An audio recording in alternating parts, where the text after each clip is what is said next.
before you know how, and don't make excuses. I'm making this video in a closet because this is the quietest place in the house right now. It's 1 o'clock in the morning, but there's still a lot going on. And I'm also out of town.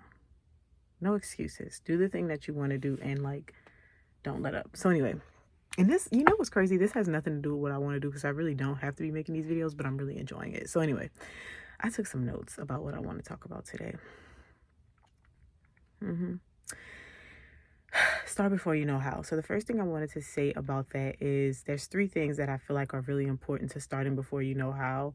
And those 3 things are: 1, overcoming fear. I don't know what to tell you about that other than God didn't give you the spirit of fear, and you can't have fear and faith at the same time. But a lot of times we do let our fear of failure hold us back. And that's what a lot of us are fearful of. Like, we'll say it's other things, but you don't want to start and you're fearful of starting because you don't want to fail. But I want you to know that everybody starts somewhere. So you got to start somewhere too, wherever that is. And you may be starting with a wealth of knowledge or a wealth of experience that other people don't have, but it doesn't matter. It's your journey. Start somewhere. And this is so important because you don't want to wait until you have everything figured out. That's the whole purpose of what I'm going to be talking about. The second thing is that you have to remember that you're going to learn by doing. And I often talk about this concept of like sometimes we beat ourselves to death, literally, like, okay, figuratively, I'm being dramatic. We beat ourselves to death with knowledge and videos and tutorials and how to do this and information paralysis. And really, that analysis paralysis or like information paralysis, it really is paralyzing because now you're just accumulating all of this information with nothing to do with it. So it does indeed make you feel like paralyzed because you have all this stuff coming in and no way to use it. And so what you have to start doing is all the things that you're learning, start putting them into practice. And this is why I tell people, don't ask questions about like, what hooks should I use? What kind of content should I make? Like that type of stuff, you're not going to know that until you know it. Like, you have to just do it. And there's going to be times where you're going to feel like giving up. You're going to feel like the needle is not moving forward, especially if it's content creation, because content creation really is just a journey and you have to treat it as such. And I think one of the things that we do is we start talking ourselves out of it, and we start being too analytical, or we start asking questions about like, should I be doing this? Should I be doing that? When really those questions are not necessary right now. What you should be doing is constantly moving forward and just learning, rinsing, and repeating. And a lot of the questions that you have, it won't matter to have those questions answered. You don't need an expert. Content creation is not something that requires a level of expertise. It just requires creativity and consistency and you having a solid understanding of who you are.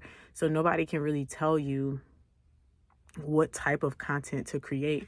They can just give you their opinion. And even their opinion, it's like, oh, okay, well, what if their opinion is not really the people that you need to deal with or the people that you need to speak with that are going to resonate with you? So keep that in mind too. The other thing is building confidence. And here's the thing about building confidence. You're going to build the confidence when you just do the thing. So this ties into what I was saying about like overcoming fear, and also with learning and really trying to make it a habit to learn through doing and not just learn by absorbing information. No, you want to take what you're learning and apply it. And then when you start to apply it and you start to see results like growth, like getting a viral video, like growing your community, right? Getting positive feedback, getting reposted, getting stitched by people.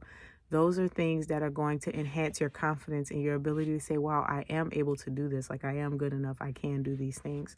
So now that we talked about that, I'm going to pivot a little bit. Well, not really pivot. I'm going to pivot, for lack of better words, into like practical steps to get started that I feel like you need. Number 1, define your goal. What are you doing and why are you doing it? Simple as that. What is it that you want to get out of this? Why are you going on this journey? And just know that, like, I'm talking about content creation here, but if you listen carefully, you can probably apply it to other things.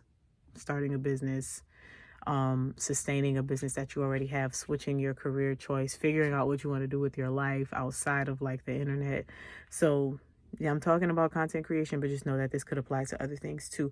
And then with defining a goal, be specific. Be specific. One of the reasons I said that I want to grow my TikTok account to 100,000 followers, and I want to grow my YouTube to 5,000 subscribers. It's not because I actually want those numbers and then I want to stop. It's because I want to surpass those numbers. Obviously, I want to build my community to as big of a number as I can reach. I want to get as many women and men who benefit from the things that I talk about, and I want to build this community out and impact as many people as possible, obviously. But I can't just say, let me grow my TikTok, because in my brain, what does that mean? I could accomplish that goal by growing by one more follower by tomorrow, right?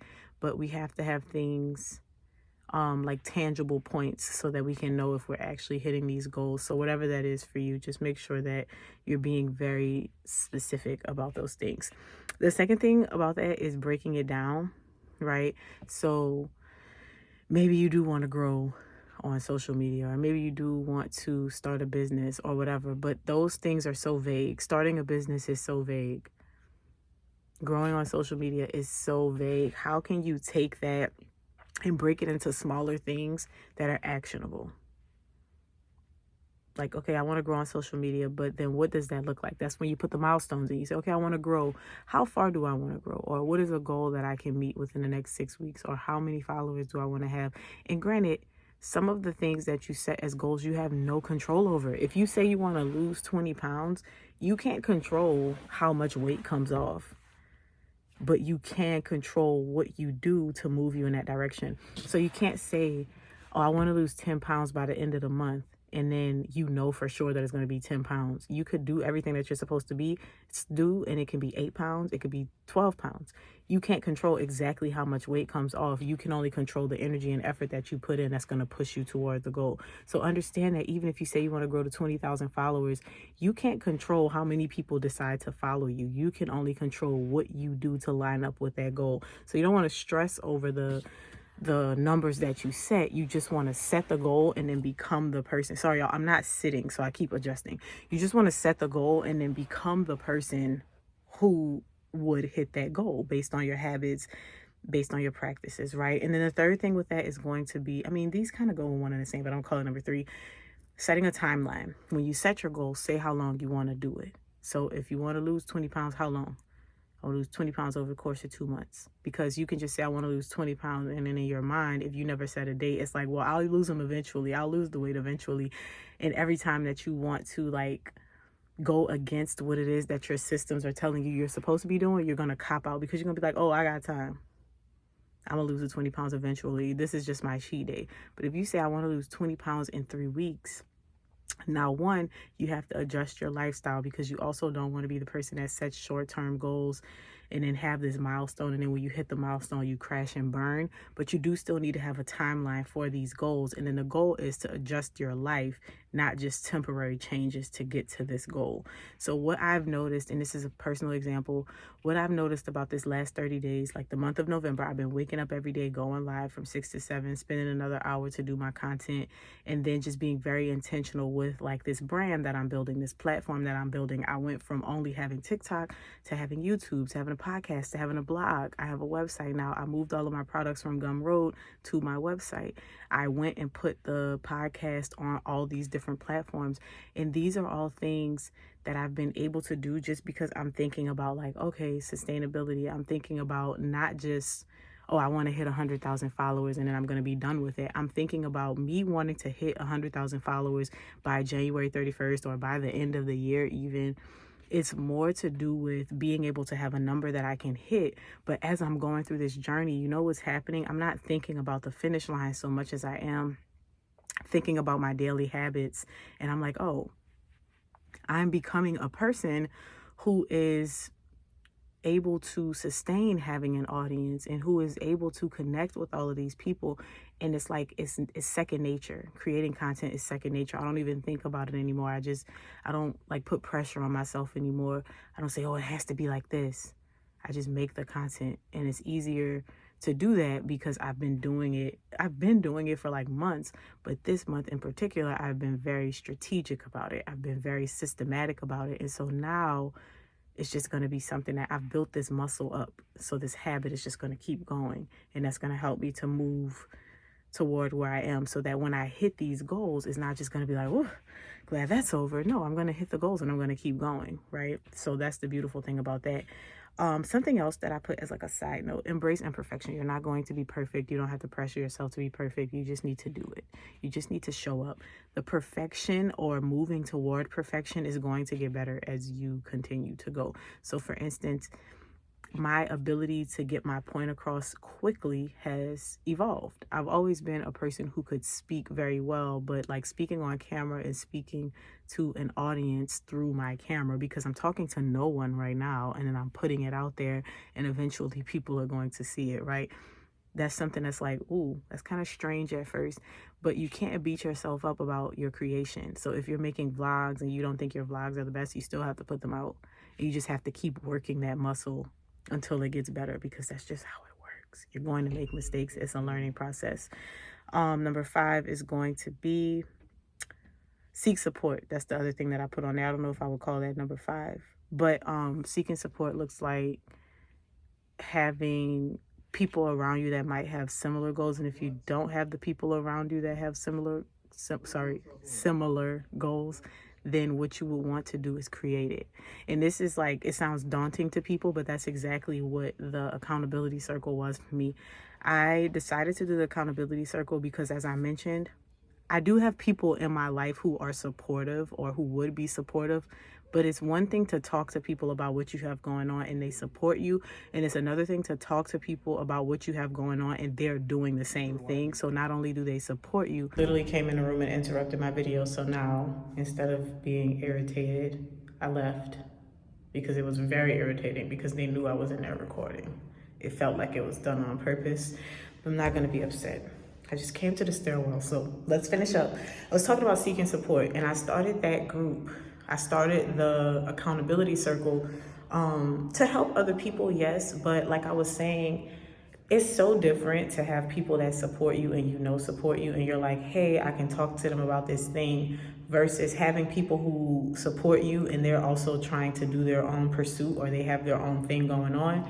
And that's basically what I wanted to create with the accountability circle. I wanted to get other people around me doing better than me, maybe trying to work up to where I am, doing different things than I'm doing, but still everybody working towards something, and can be like encouraging each other, can be uplifting and supportive. You can share your wins with them. They can share your wins with with you, and then you can help them. You can get feedback from people. And I just thought that would be really good, but I didn't want it to be something like what I've seen before, where people join these groups and then they don't do anything.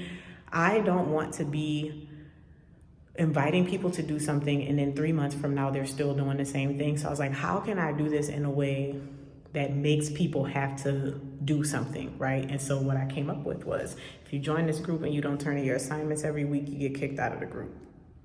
Plain and simple. So seek support, but then if the support that you want is not there, find creative ways to create that support for yourself. Find creative ways to get yourself around those people who will be able to support you. That's easier said than done, but it's not impossible. And we have to stop being lazy when problems arise. We have to start seeking a way to get to what it is that we want. The next thing is to just take action. All right, that's the final step. Take action. Don't delay.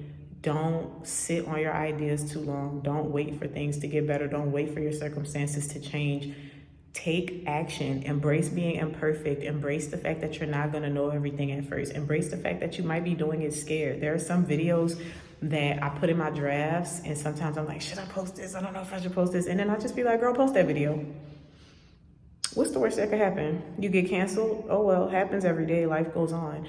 So just post it. Just put your stuff out there. If you're writing a book, write the book. If you're doing a blog, whatever it is, do it. And then get feedback from the public. You can't keep waiting for the perfect opportunity. You can't keep showing people here and there and being like, what do you think? What do you think? You need to put it out there for public approval, public disapproval, whatever.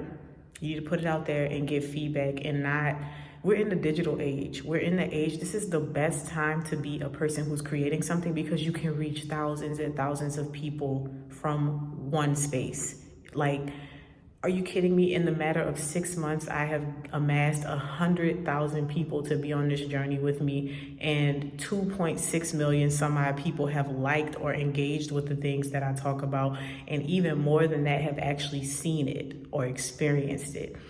That is not something that would have easily been done 10, 20 years ago. So this is the time to do it. If you're feeling like you want to create something, I'm sorry if it's echoey, y'all. I'm literally like in a stairwell.